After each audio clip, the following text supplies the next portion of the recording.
Hello, everybody, and welcome back to another episode of the Vandy Blitz. We were on a little hiatus there. There's not a ton happening in sports right now. However, we're very excited to be talking today, and we're very excited to look forward to uploading a little bit more consistently. But for this episode, let's talk about what has happened in sports in the meantime since we last uploaded. Some big things, the UFC event coming up, the NBA is obviously, fully on its tracks. And now we got this J.J. Watt move to the Cardinals. So what do you guys think of what's going on? I want to hear some thoughts from the field. Yeah, so I'm excited about this J.J. Watt situation.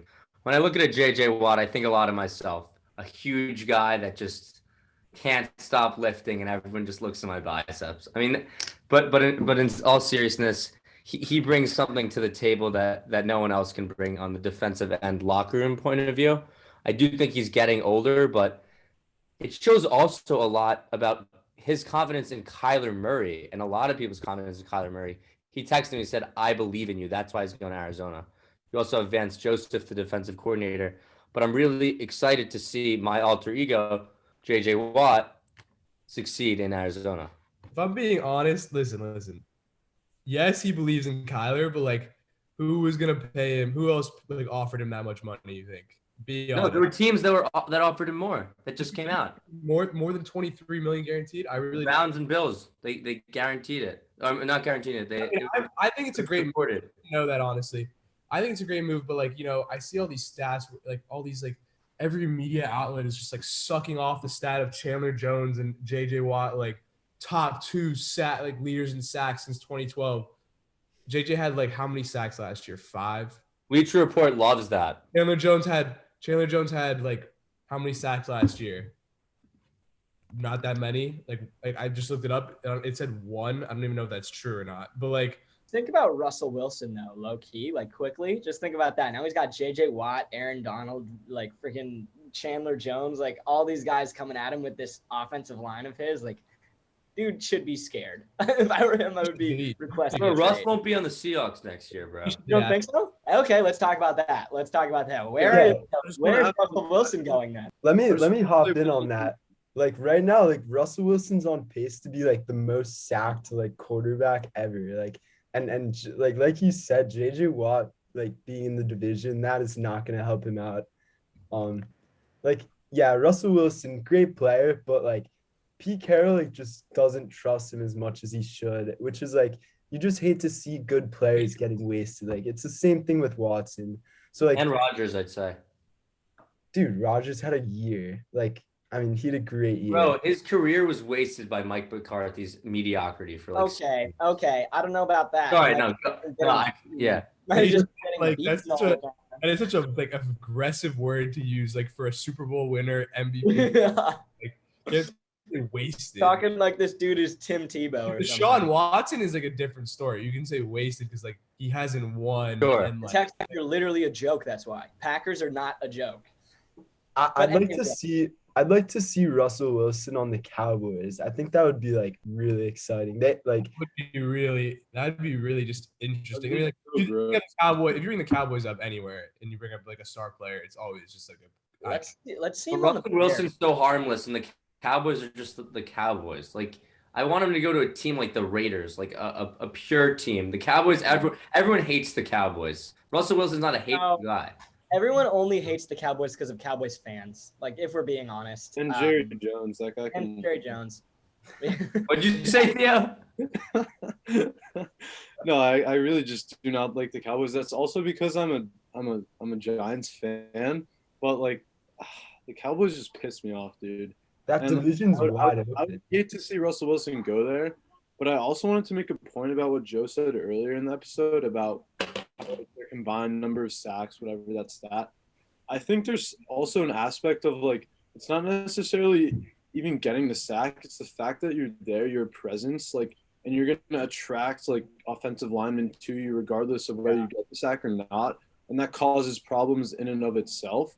So I think J.J. Watt and Chandler Jones being on the same team will naturally just cause problems because they're both very, very talented players. Agreed. And just to return to the Russell Wilson conversation, he needs to leave the Seahawks. If I were him, I would try to get out of there.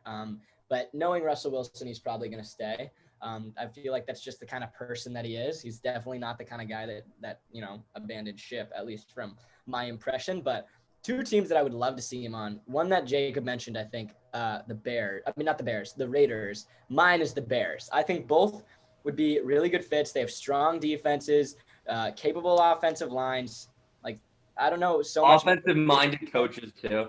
Exactly, and these are people that would unlock Russ and definitely give him sort of the keys. Maybe more so than Pete Carroll is, but this guy's a perennial MVP candidate. Like, he should not be in this situation where, like, I don't think the Seahawks are contenders next year. And that's honestly just not fair for someone who's such a peak quarterback and does so much. You know what I mean? So that's all I have to say about that conversation. It's kind of hard to speculate with, have you guys heard any rumors? I haven't even heard rumors. It's more so us just manifesting him somewhere else because we don't really like to watch him just get fucking sacked all the time. I've heard rumors of him leaving, but I've also heard of like things like people saying like if you let that the Seahawks would be stupid to let Russell walk before letting Pete Carroll walk. Like, yeah, which I'm wondering. I mean, like, I'd probably let Pete Carroll walk before Russell if I'm a Seahawks fan or a Seahawks like manager. Like, I don't want Russell to leave. If Russell leaves, it's over. Like, the team is gonna go to shit. I mean, it's just crazy to see the transition of, like, Russell's been there like for so long in a low key way that, like, you don't even think about it. That, like, the Seahawks were such a dominant defensive team, and then I remember seeing a stat this year. They had one of the worst defenses. I think they had one of the worst. Like, it was a stat. Like, he was the worst. A far cry from the Legion of Boom for sure. Yeah, exactly. And it's like you think of the Seahawks as like the 12th man, the best defense, like all that stuff. And now it's literally just like it's Russell who's literally carrying them. Like, he was playing like an MVP at the beginning of the season. Remember that? Like, he kind of fell off a little bit. But, like, it sucks though. One thing that sucks is that he has weapons. Like, he has some weapons, and it's not really like he has DK, who I think went from underrated to overrated, like, just back and forth. The NFL can never like really accurately have a player rated just from social media presence and everything. And then Lockett's also just an awesome player who I think is Lockett's so nice. Like, he's so undercover nice. Very, very good. But, like, at the end of the day, like, he doesn't have anyone to block for him, and that takes a while to build up in the NFL. He's just got to go somewhere else. And he doesn't have a lethal enough backfield partner to really take that stress away from him. I mean, even you can get by with maybe a mediocre line, which they would need to upgrade in order to get to that point if you have a talented tandem in the the backfield, but they just don't. And one more thing with the Seahawks, they're beating a lot of teams, but it's just they can't get over the hump with such a bad defense. No matter how well Russell Wilson was, he like we just said, from week 1 to 7, he had an MVP season, and they still were narrowly beating teams because their defense couldn't give the ball back to the offense, and that's kind of what's kind of probably been annoying Wilson for 3-4 years, ever since Sherman left and the Legion of Doom fell apart. I agree. It's definitely a disappointing thing. Speaking of disappointments, if you guys don't mind, I'd love to transition to talk a little bit about the NBA. Lloyd Pierce and the Hawks have had a very bad start to the season, and he was just fired. So, after all the free agency signings, they're going to have to make some decisions coming up about Trae Young, John Collins, Cam Reddish, DeAndre Hunter, who they're going to sign, who they're going to re-sign, all that, all that logistical business. Like, the Hawks are low-key in trouble. Trae Young, not an all-star this year. Coaches don't really like how he's playing, not the same difference maker that he felt like he was last year. John Collins, good stats guy, good player. However, I don't know if he's like totally that guy that you really want to pay a max contract to. And I think the Hawks are on the same page with that too, and they don't really want to pay him that. So he might be walking. And then you just spent a ton of money on Bogdanovich, Gallinari, a bunch of pieces that should have made you this playoff contender. But even in a very weak Eastern Conference, this team is not making any waves. And they fired their coach. And I guess, what do you guys think of the Hawks? Because we were pretty high on them coming into the season. Let me hop in right here because, all of this happened in the middle of a 2-game series they had against the Heat. So, I've been paying particular attention to just the situation going on with them. And just, these NBA coaches have such respect for Pierce. And I think they're all, they were really surprised just with what's going on because, the Hawks, like you said, they definitely retooled. They were ready to really, be a team that could compete in the East, but they're so young, and like you have to keep that in mind. Like their core is Trae Young, like DeAndre Hunter, Cam Reddish, John Collins. Like these guys are so young, and like they just need time to gel. And I think like a lot of pressure gets put on the coach, but Yeah. I mean, I don't think it's his fault, and I think We're we'll gonna be see doing some more hot takes later, but I'll just put in a little tiny hot take here. John Collins is gone. There's no way he's on this team in like a year and a half. No possible way. I so disagree. No way. Are you great. kidding me? They just signed Gallo. They just signed Bogdanovich. They just signed they're gonna have to max out Trae because Trae is definitely the asset you keep instead of John Collins. Sure. They just signed Capella or traded for Capella. They're gonna have to re-sign him. They don't have the money to offer this guy a max unless they actually rookie max extension him, which they're absolutely not going to do because that would be the suicide of their franchise for the next 5 years, however long that contract is on the books, because he's a good player, but he's not a max contract player. I don't know. I just think that he's going to look for the money. Hawks won't pay him, and he's gone. But you guys are talking about the Hawks season as wraps. They can turn things around. They're only 5 games out of the Celtics in 4th. I know it's really narrow, regardless of how they perform this season, John Collins is gone in a year. Who knows how he plays the next couple games? And I think the Hawks, they could be a 3-4 seed in the East if they really turn things around and we don't talk, and then we wouldn't be talking about this. I don't think that's gonna happen. I don't see them being too young. But wait, isn't there? Forgive me if I'm wrong, but The Knicks are as young, by the way. New playoff rules this year. The Knicks are the Knicks. New playoff rule, with how many teams make the playoffs this year, or am I wrong about No, that? I think it's the same. I think there's gonna be a kind of how they did it last year. If there's teams close, there'll be a play-in for the. Yeah, I think it's not a dub if you just make it into the playoffs, just sneak in. Because I remember when we were talking a while back, the Hawks were one of my teams that I thought of as they were gonna be a big bounce back. They had all these players kind of coming in, like you said, they reloaded. It's been disappointing, and this is what happens in literally newsflash, any sports team ever. When it goes to shit, the coach is on the hot seat. Unless you're the most respected coach ever. So they got rid of him, whatever. I just think they gotta sack up and go. They gotta start winning games. That's all it's really about. It could just be there is an element of this is a new team, new roster. It's hard to develop that chemistry and playing together well this quickly.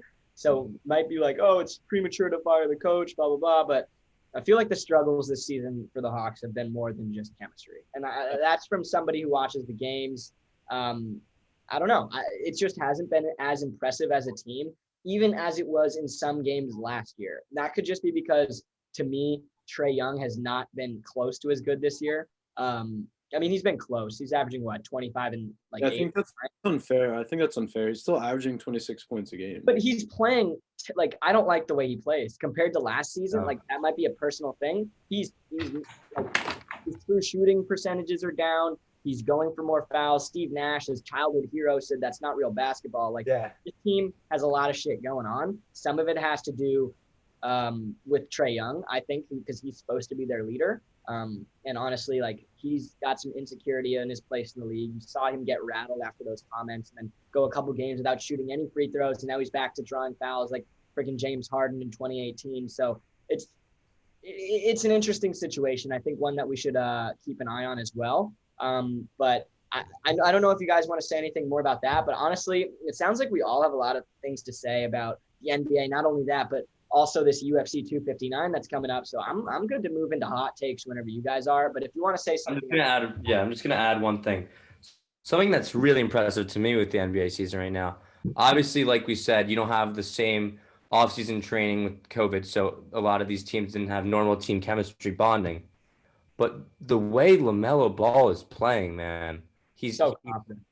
He's the first in rebounds, points, and assists for a rookie, and that's the second time ever in NBA history. I have to say, I thought he'd be good, but not great. And this is insane. And the fact that he didn't work out that much with these Hornets guys in the offseason, and they're playing like they've been playing together for years. The Hornets have a really good culture right now with Gordon Hayward and. He's a great leader.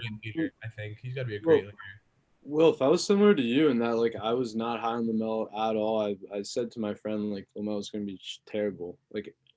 I said like he's a string bean. He's gonna get shoved around. He just can't barely shoot the ball. And And now he's at 45% from three right now. he proved me wrong. He put on some weight. He grew. He shoots the ball amazingly well. Most of all, his playmaking and He has confidence. everything you want, and he fits in with the team well, like you're saying. So we could see big things out of him in the future, and I think he's definitely someone to keep an eye on. He's going to be really exciting in the future. Also, a new league we live in now too. I mean, you got to think about it. Like, I think he's a player that I like you said, like he's even though like being a string bean like isn't that big of a deal in the NBA now. Like that's what I think. I think like there's like an adapting new player, and like he's so good at just like making plays, dishing the ball, facilitator, shoots well, like that kind of player. If you can maximize yourself in that role, like he's just a very creative guy. Like And he's a 6'8" point guard. He's a 6'8" point guard. Like this guy's an X factor. So we're gonna be seeing a lot of him, and it's a strong rookie class, Will. So all those statistics that you rattle off, that's like there's some context behind that. It's that you're competing with Anthony Edwards and James Wiseman And he a bunch didn't of start the first 12 players. games or something.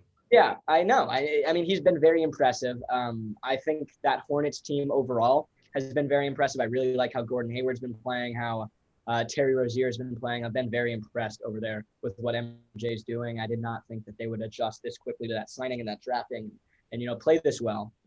But here we are. Let me step in right here. Sorry, Walker. I want to just like talk a little bit more NBA. If I'd told you at the beginning of the year that going into All-Star break, the 1 and 2 seeds in the West would be the Jazz and the Suns, would you expect that? I mean, I would not have expected the Suns, but I would have expected the Jazz. Well, okay, Wacker. We know that.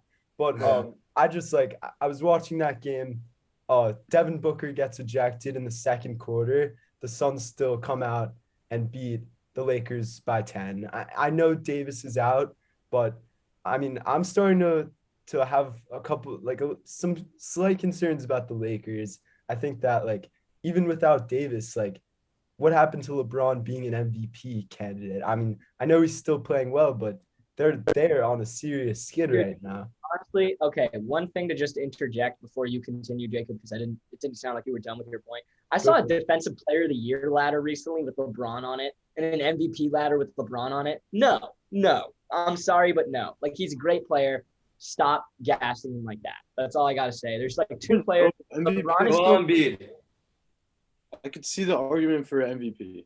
No, Depoy? Absolutely not. Yeah, Look at that's what I said. Sidelines Forces. Definitely not. Sidelines Forces, which is an Instagram account with over 700, 800,000 followers, posted their Depoy ladder and had Jamal Murray and LeBron on it. And I was like, what?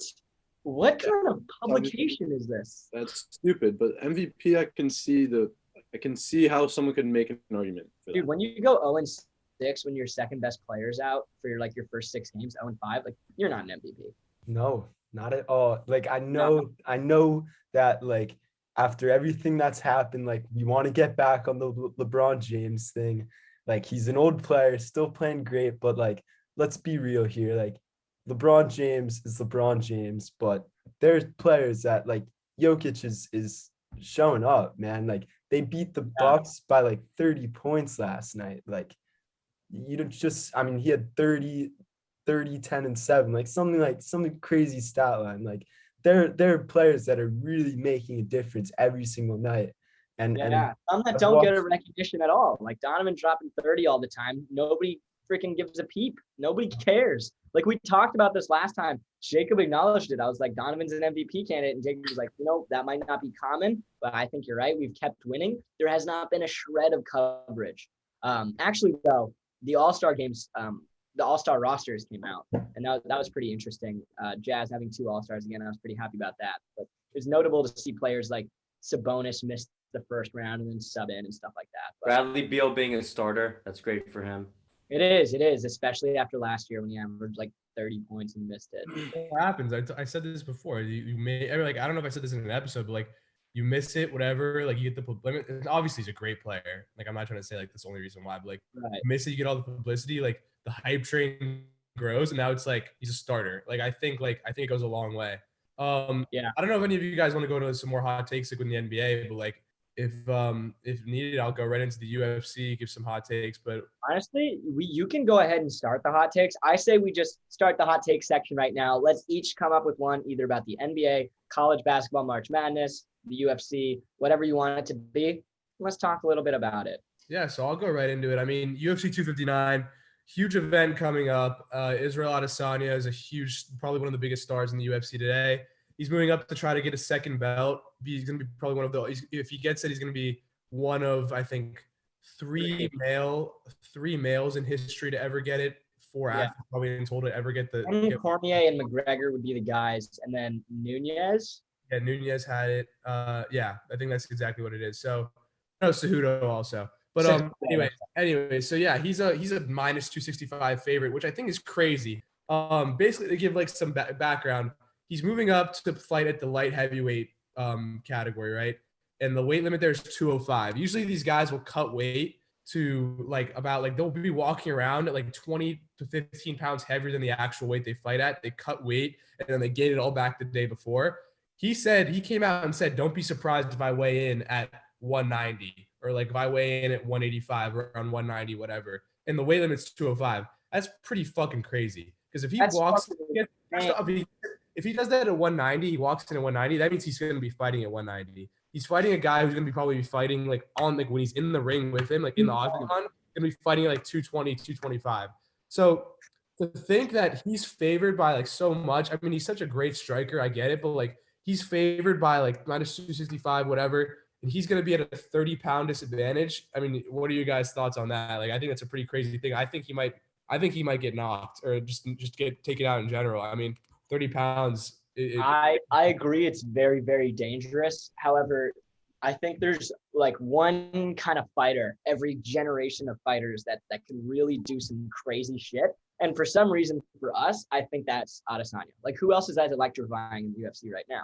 He's like the McGregor of this era. Like, if he can accomplish this, that would be fucking electric. And honestly, I think it's possible just because of how much better he is than everyone he's fought about striking. Like, he's just the striking maestro. He's that guy. He's that specialist. Yeah. However, we cannot sleep on John Blachowicz. Like, this dude's a menace. This guy's scary. He's big. He's strong. He's durable. And he's pretty well-rounded, too. So, I mean, I don't know if Adesanya is going to get knocked out. We've never seen him even like get knocked. Have we seen him get knocked down before? I don't think so. Yeah. So that's a little that's a hot take right there. However, I do think it is kind of crazy for him to be such a favorite with all of the variables and all the context of him going up there. But I think Nunez just to go to the next couple title fights. I think Nunez is a lock. Nunez is. So I actually, like, when there were no sports and everything, like, I watched a couple of the fight nights, and Nunez, like, she is an animal. Like, she like did some heinous stuff to like this girl. I don't know anything about Megan Anderson. She abuses people. It's bad.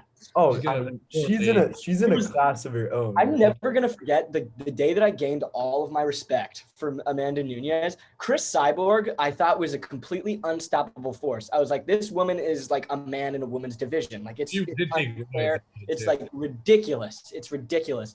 And Amanda toyed with her, beat her badly, and I was like, whoa. I was watching that on pay-per-view, and I was like, this Amanda Nunez lady is different. These women are badasses. They're badasses. Yeah. They whoop our asses like whipped cream. Dude, Amanda Nunez would crack me in half. It wouldn't even be like, I wouldn't, like, what would I do? I'd punch her and she'd like fade it. Like, I don't know. She'd slip it and knock me out. So I'm like, yeah. As lit as UFC sounds, college basketball is coming up, boys. And I got to represent the hometown Rutgers, who is going to make the Sweet 16. Bro, they were the 11th ranked team in December, bro. And people do not realize that. They have not made the tournament since 91. Everyone said they're going to be an 8 seed. And they're going to the Sweet 16 now? Bro, Steve Peichel, he was very successful at Stony Brook from 05 to 2016. That's their coach, by the way. Geo Baker is a point guard that averaged like 32 points a game, most underrated guard in college basketball. You guys probably don't watch Rutgers. I watch because it's Jersey. Ron Harper Jr., Paul Mulcahy, all those players. Paul Mulcahy does so much behind the scenes that you don't see. He's dirty in high school. He does so much. and people don't see it because he's not the guy putting up like 20 points a game. But he'll make those blocks, he'll get those steals, he'll get rebounds, and I agree with you, Wolf. That this Rutgers team is definitely one to look out for. Andrew, so I'm sorry. The Rutgers. Don't mention Nebraska last night. That was a bad game. Wait, they lost to Nebraska? And you're saying they're gonna go to the Sweet 16? Okay. That's what I was. Oh, they're trash. I was about to say this. Like, I can name you like 7 teams in the Big Ten that are like so much better than Rutgers. Well, they beat Indiana by 12 on Sunday. But I wasn't even thinking of Indiana. I'm thinking of Iowa, Illinois, Ohio State, Michigan, Iowa's not good, Wisconsin. These are real teams. Okay, the thing about this is Illinois, the team they beat by 3, and Illinois, the 13th ranked team in the country. The thing about this is it's that. You should hold that up as a trophy. Wait, Theo, what are you going to say? To lose one game. They have to lose one game and they're out. They haven't been here since 1991. Exactly. They're going to want it like you guys don't even know. They were supposed to be the 6th seed last year. And then they're going to be approaching these teams that have been dominating them for the past 30 years with that kind of confidence? Like, there's going to be an 8th seed. What's a 7th seed?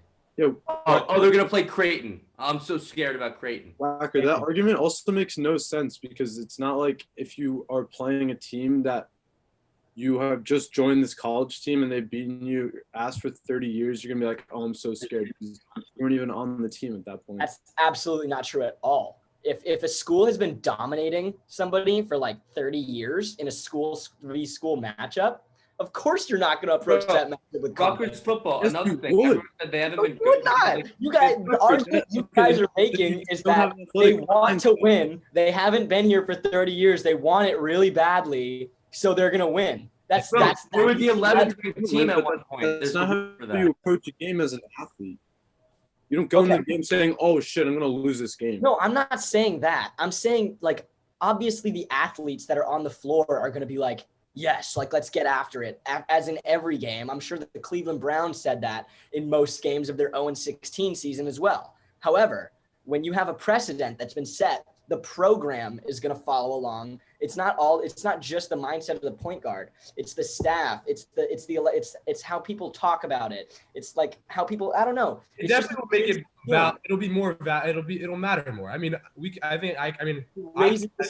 high school, like, you have rivals and shit, and like you have teams that you've like never beat before. Sure. Like, you go into the game like with a little bit of a different mindset that you want to win more. But the thing is, just because you want it more does not mean it will necessarily happen. Like, and also they've been competing at. You just said you were saying they haven't been in the tournament for like 30 years. They're gonna want it so bad. That is like the stupidest. Like, they haven't been. They've been playing the Big Ten. Big Ten is the best basketball tournament, best basketball conference right now. That is true. I agree. They are. So they're ready for it from a competition point of view. So when they're saying, "Oh yeah, they're not going to be teams like Iowa and Michigan," those teams are going to be going even further than the Sweet 16, bro. Michigan's 4th in the country. See, but this is good reasoning. Like, this is good evidence. Your evidence of like they haven't been in for 30 years. That's not evidence. I'm just saying it's going to be really exciting as a Jersey boy like me to see hometown Rutgers win. Like, hopefully they make the tournament because Nebraska was embarrassing. But seriously, when they make the tournament, I'm excited for them to win a couple games, everyone get hype, and then lose in the Sweet 16 to like Virginia. My only thing here is I get it's like your hot take and you really want to see it. However, when we push back and we're like, listen, they're not a top team in the Big Ten. They're not going to make the Sweet 16. You and Theo can't go, yes, they will, blah, blah, blah. It just doesn't fucking work like that. You guys can't. Bro, I'm just saying they're very underrated. And there's a point to it being a hot take. I bet you didn't even know they were ranked 11th because no one even talked about it. They're not ranked 11th. Where are you getting this? They were. Not anymore, but they're not ranked. Read you off some of their. Theo. Yeah, Theo. Can I read you off some of their wins? Okay, they beat number 13 Illinois. They beat Purdue by 5. They beat Maryland by 14. They beat Michigan State by 30. They beat Minnesota. Not a joke. Western. They lost to Michigan, who's the 3rd seed, by 7 points. Like, they don't get blown out often, and when they do, it's when they're playing a sick team. So my point is they're going to hang. Every team that makes the conference is the sick team. Every team that makes the tournament is the sick team. Got blown out by Nebraska. Like, Nebraska has They 3 literally wins. just got shat on. Wait, that's one bad game, bro. You're like they don't Okay. get blown out. They Let don't me get blown out. clarify. I feel Last game, I don't lost wanna by over 20 to Nebraska. I don't want to seem hyperbolic in our opposition because I think this hot take is valid. Obviously, they're not a joke. Obviously, they're a good team. However, it just seems a little unrealistic to those of us who maybe aren't from Jersey and don't have that sort of hometown pride, pushing this realism a little bit. And you guys can't Like you with the Jazz. It's like you with the Jazz. It's not though, because we're the You inherently know they won't make the finals, but you tell yourself they're making the finals. They will make the finals. Any other good hot takes? I'm excited for the day when the Jazz don't make the finals. Wow, Hodges is actually pissed that we don't like this Rutgers hot take. No, He's but Wilf is mad. right. When we try to give one, it's like, oh yeah, that's absolute shit. And then when Wacker says something, dude, I'm so right. Are you kidding? I'm the one. You guys just advocate. No, I would for do hot so take. many things to be with Tom Brady. Bro, am I not okay? Well first of all, I was right about our NFL narrative. Okay, yeah. I was right about the NFL. You guys can't come at me about that. I encourage you to be adamant in the pitches of your hot takes. There's no reason for you to get upset that we don't believe the same thing. Just like you guys always think my hot takes about the Jazz are nonsense. And I know this, but I still make them, and I will still fervently pitch them till the day that I die or we suck. I just hope that Rutgers has a very short memory because, they don't get blown out a lot. Just like last night or whatever that was, 2 nights ago, 21 points. It doesn't matter.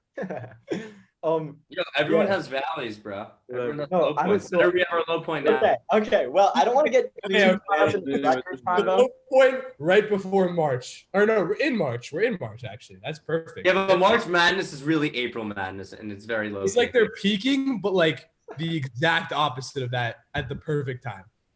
Do you mean you can just say collapsing or choking? Hang on. I want to talk about this. 16, bro.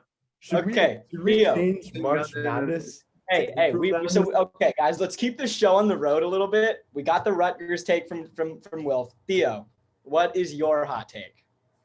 Why is Creighton a 5 seed? What is that all about? I'm not even kidding. I've watched Creighton play basketball a few games this season. They're terrible. They lost to they've been ranked, I think, the whole season. They've lost to a bunch of unranked teams. Basically, from what I've watched, a lot of their game is shooting threes, which they're not even that good at. And yeah, I mean, it just surprises me that some of these teams, Creighton's a 5 seed. You have Texas Tech are in 5 seed as well. Dude, Theo, wait, one thing. Think about it like this now. Creighton did beat Nebraska by 24. Just think about it like that. Think about Nebraska. Real funny, Joe. Real funny. Texas Tech is 8-7 in the Big 12. They're a 5 seed.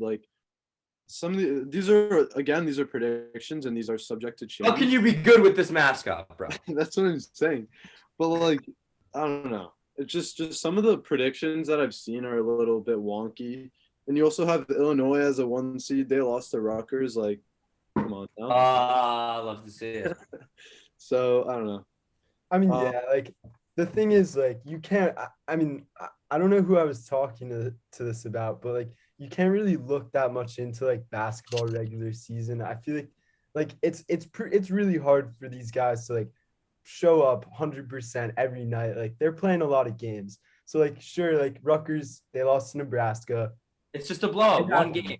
Yeah, no, I completely agree. But I just think that from a talent standpoint, Rutgers, they're not it. Okay, let's not get back. How many Rutgers games have you watched? We don't have to do that. Yeah, we don't have to rehash. Well, how about we talk about Rutgers in the next episode as well? Because this seems to be a passionate conversation, and I want to continue it. But we need to get through some hot takes as well, because this episode will be 3 hours long if we just talk about Rutgers. Because I'm sure no one is changing their position right now. I mean, I definitely think back to Jacob, what you're saying, I think basketball is probably, I mean, I don't really know if this is true or not, but the sport that probably makes the most money for gambler or for the house is So college many games, basketball. so many It's games. so unpredictable. No one can show up every night in a basketball Yeah. game. It's like such a highly skilled game. Like there's so little margin for error. So yeah, obviously there's gonna be times where like, and like I'm clearly kidding around with what I'm saying, like all jokes. But like yeah, I mean, admittedly no, I do not watch Rutgers. I mean, I don't know why I'd ever watch them. So like to be honest, like I don't really know much about the team, but like I think the Big Ten is a very respected. Put a lot of respect on that conference this year. So yeah, the competition's definitely there. To clarify, we all are just joking mostly about our Rutgers slander. Just The Rutgers, I think this is my last prediction. They're gonna win and play Gonzaga in the round of 32, and I'm gonna regret my bet, but still. Gonzaga, yeah, no, actually, I agree with that. Gonzaga, they're in a class of their own. Like they're the best they've ever. Jalen Suggs, bro. Jalen Suggs, yeah, they got a great team. Dude, he could have played college football at a high. He could have played college football at like probably any school. For You sure. see, I don't know if you guys have seen his highlights. He was in the state championship. Like I think he went to school in Texas. I don't know what school it was. He literally like had 6 in the state championship, threw like 3 touchdowns. Like Gonzaga, like it's not a hot take for me to say like they're gonna win it all. Like I remember my grandpa was like, put all your money on them like next game. I'm like, they're literally minus like 1,000 money line. Like it doesn't fucking matter. Like they're gonna probably like I don't even know. It's not a hot take that I think they're gonna win it all, but like yeah. I'll step in here for my hot take. I mean I guess since we're going with like the home teams, I'll stick with that. So the Miami Heat, they're not having the year that they were expected to after like the finals run. Obviously, I know I've had a hard time watching them too, but here's the thing: you did not recognize Bam Adebayo or Jimmy Butler in this All-Star weekend, and what that does to a guy like Jimmy, to a guy like Bam, that drives them crazy. And they're hope so. Yeah, no, I'm telling you, these guys are going to turn it around. I mean, I think you've seen they just came off of a 6-game win streak. We're 5th seed in the East. I mean, all these teams are separated by half a game. So it's changing on a daily basis, but the Heat are real. I don't care what seed they are. As long as they're not playing the Nets in the first round, they're going to compete for the finals because that's just the culture. That's what they do. So the Miami Heat, I'm tired of Paul Pierce counting them out. I'm tired of seeing them like 20th on these like power rankings. Okay, we're gonna need to. I don't think this is hot enough of a take though, because I think it's gotta go hotter, man. I think people know that the Heat are turning around. How many wins do you think the Heat? Or you know what? What round of the playoffs do you think the Heat get to? I think this one will be spicy from Jacob. We're not even gonna make it. They'll be in the Eastern Conference Finals. You can Oh, Wait. Oh my Wait. Are you God. majoring in cap? Are you majoring in cap? Oh my Please God. tell me if you're majoring in cap. What the F, man? You think they make Eastern Conference Finals? I'm excited for them to lose this Finals. This guy's capping, man.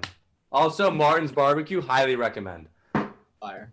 Yeah, Jacob, that's a steaming hot take. I was joking about not making the playoffs. Yeah, they're gonna be in the playoffs, easy money. Eastern Conference Finals, that's a stretch. Why do you think Not, that? I think that this team is solid. I think that they're good. However, not as good as they were last year. Yeah. I think the East has gotten, record might not say this, but I mean, at least their record says this. Maybe not the Eastern Conference standings, but it's gotten more competitive over there. Like it is. I don't doubt that. But I highly doubt because even last season, they were talking about the Heat's run as the Cinderella run. And they're not going to duplicate that this season after they started with a losing record through 30 games. If you right.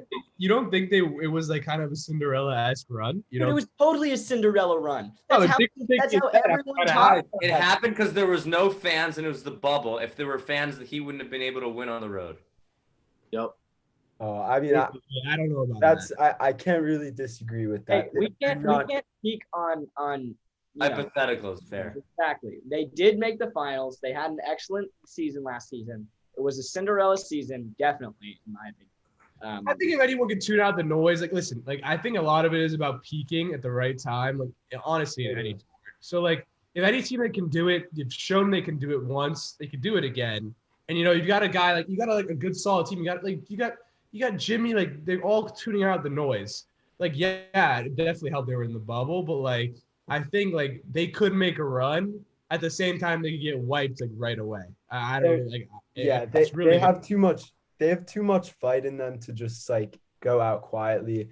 Like their record right now, like that is not real because they're like 4-11 with Jimmy off the court. He'll be ready to go come playoff time. And Jimmy wins games. Like he's just a winner. I mean, like sure, maybe it was a Cinderella run. I'm tired of people sleeping on him. Bam should have been an all-star. Jimmy should have been an all-star. And right, you didn't deserve 2 all-stars. Fuck out of here. You're like Randall was an all-star, but Jimmy B wasn't, and the Knicks are 4th. People are pissed that the Jazz have 2 all-stars, and we're number 1 in our conference in the West. And then he's saying the Heat need 2 all-stars when they're like barely in the playoffs in the East. Wait, hang on. Actually, there's Jimmy. I get. You can't argue for 2. You got to pick. There was something going around on Twitter. Just quickly, because you brought up Randall, you brought up something like I've seen something on Twitter. People are saying that prime Chris Bosh isn't as good as Julius Randle, and that is driving me up the wall. The Knicks had a above 500 record for the first time since like 2012. I know the Knicks have been trashed, but think about this. Julius Randle was an all-star. Jacob gave me like it reverse school. I don't even know. It just made me stupider. That's so dumb. Awful. Yeah. That is dumb, but like, can we actually like take a serious look at the Knicks for once? Like, people always shit on them. Chris Bosh was an exaggeration to emphasize how good Julius Randle is. Second round exit. Julius Randle is really good. Yeah, This is how many championships Chris Bosh has won. And he was the defender. He's a defender. We're not arguing that whatever they said on Twitter is true, but I also think that people haven't taken the Knicks seriously in a while. This is number 1, the greatest basketball city in the world, New York. Okay, but see the combo, like we are taking the Knicks seriously. We're taking the Knicks seriously this season. They've forced us to do that. They're forced. Derrick Rose too. Tom Thibodeau. I'm not picking out anyone here and saying you're not. I'm just saying like second round exit. Chris Bosh comparison is terrible, but like. The Knicks could be a legit team in a few years. Who knows? That's true. Speaking of a few years, let's move into my hot take. Zion is MVP in one of the next 3 years. Terrible. Nope. That's a hot take. Bro is averaging like 25 and 8 this year. Once Pelicans figure it out and start winning, he's an all-star in his second season.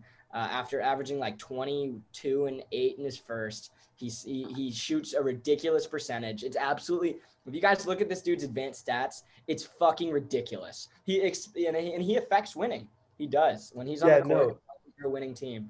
And as he gets his legs more in the NBA, as their team starts to figure it out more, as they move up in the standings, in the next 3 years, this guy's hype is going to come back. The narrative is going to come back.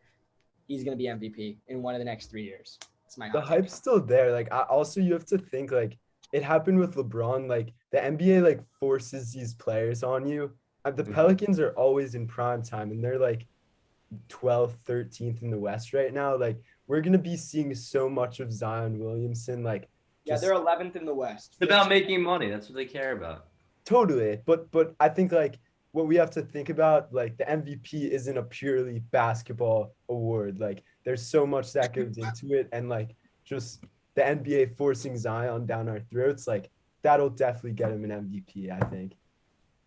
Yeah. Oh, that is definitely. I could get behind that. I think that's why I'd say Zion rather than some of like Donovan Mitchell. Even though I believe Donovan Mitchell should be in MVP conversations this year, I don't have the fantasy that he's gonna win it because he's in Utah, right? He's in Utah.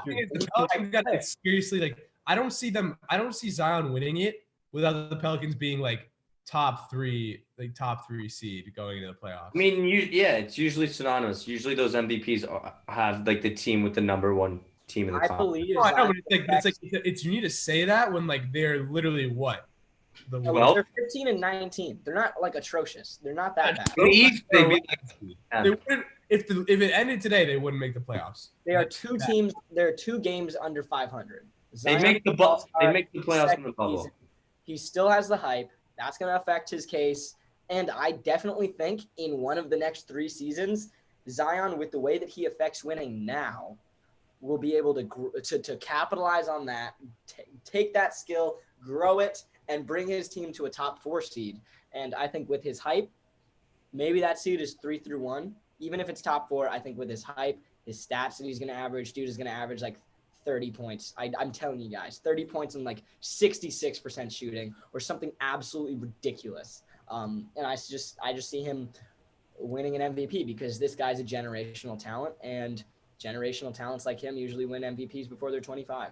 Yeah, I mean, you're definitely right there. And I also think that it's cool to see that happen, but I also think it's a little bit sad that like the MVP is not solely based off of your basketball ability, because like, who was it? I think it was Steve Nash, like won the MVP one year over Kobe or something. I think I'm right on that. And people were outraged. I saw that the other day and I was like, what the Steve hell? Nash did that 2 times. That's what I'm saying. Like, yeah, he was obviously a sick player, but like Kobe, come on.